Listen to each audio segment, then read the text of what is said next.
Okay, doing a real video here. This is gotta take the, I got some trash bags full of leaves. I gotta take them from the front. So I'll just take them one at a time.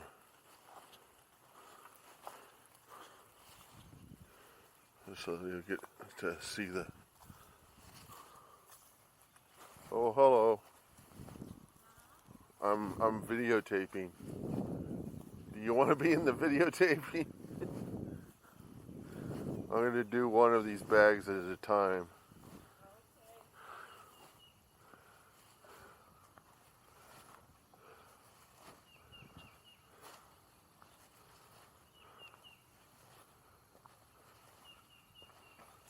Oh man.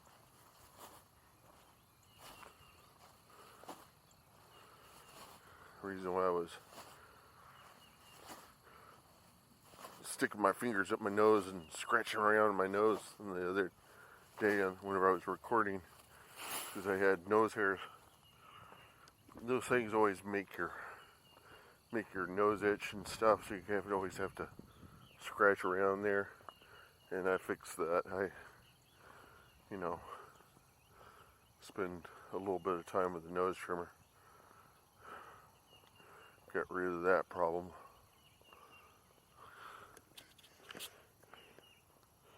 That's what happens as you get older, is you have to maintain your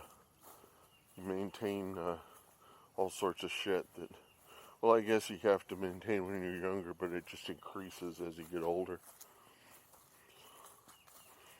It's all just keeping everything together and being comfortable. That's really all it amounts to. These shoes, I was thinking somebody might wonder what kind of shoes these are. They're Doc Martens, and they've got, I'm trying to remember they're sandals that are made. They got a certain name to them. I've got those inserts. So I'm trying to remember what the name of the sandal is. I don't know. They're designed for making it easier to walk on. And I went to a foot doctor and he said, oh, Birkenstock. He said, get some Birkenstock insoles. And so I said, okay. You know, he got me to get some Birkenstocks, but I don't wear them around the house. And but the insoles are pretty much the same thing. You just put them in any kind of shoe, and they work wonders. They're fantastic. You know, your feet never hurt. And I've had these insoles for quite a while, and they don't break down. They're not like other insoles you get where the things kind of wear out, and then you have to go and buy more. These things are, I don't know what they're made of. They always keep their form, yet they're still kind of soft. It's like they're made of wood or like cork or something.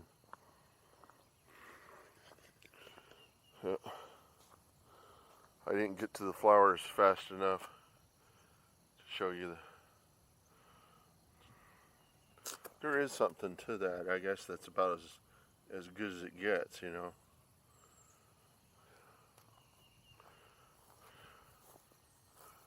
And we got these over here that are yet to bloom, and the ones that have already bloomed.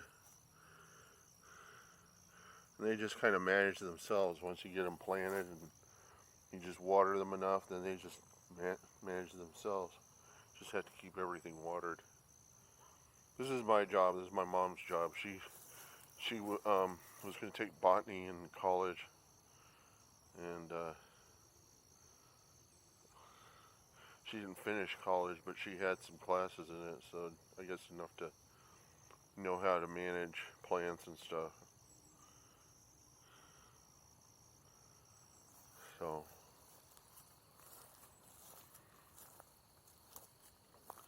look at that. Doesn't that look beautiful?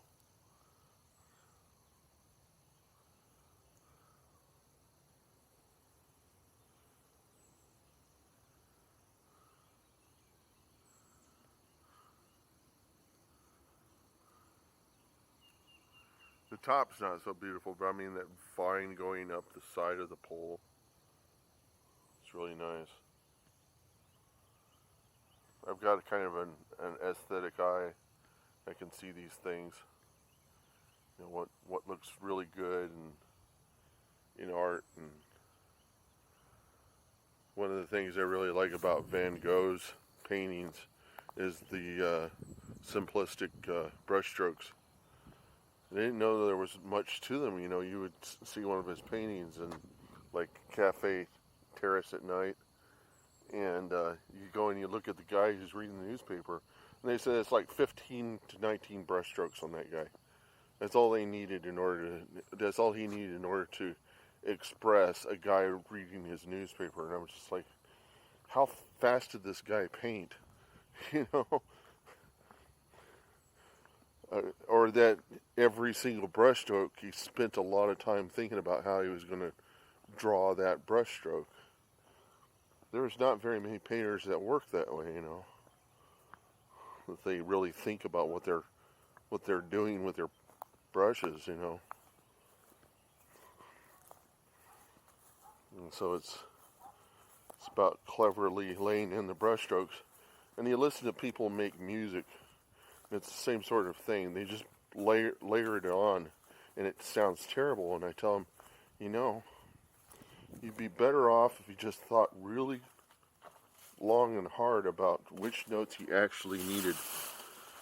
You know, how many notes you actually need to express this, rather than having to stick so much crap in there, you know. And then on top of that, put a reverb, which just muddies everything.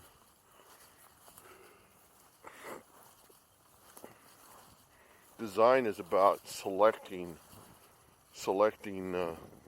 the necessary elements, selecting the necessary colors and elements.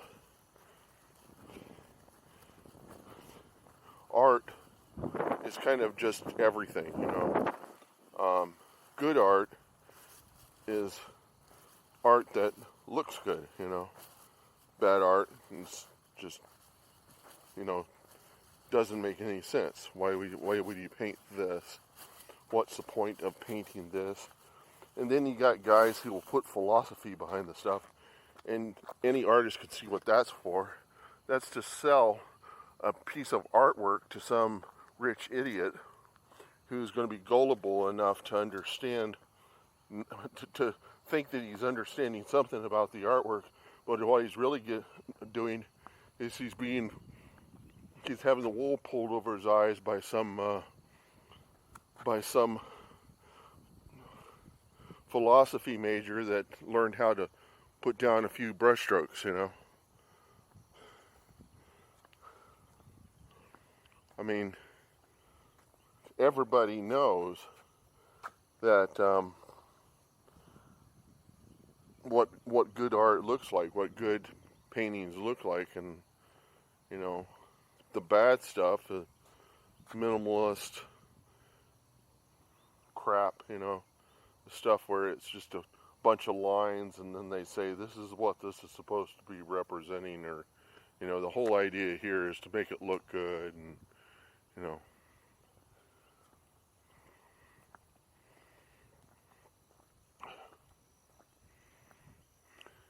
if it don't look good to a 5-year-old, it probably just isn't good art, you know.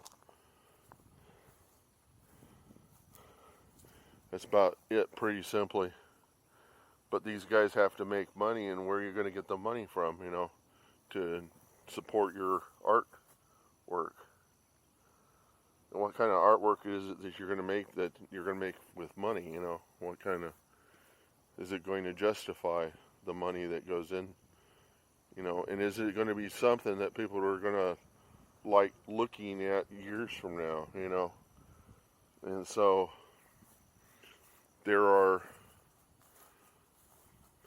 people who can design really big things with materials and big paintings and with a lot of intricate details, and you know, it's like, how much time did you spend on this thing? Oh, I just threw the paint on there. I said, well, maybe Jackson Pollock, but this looks like shit.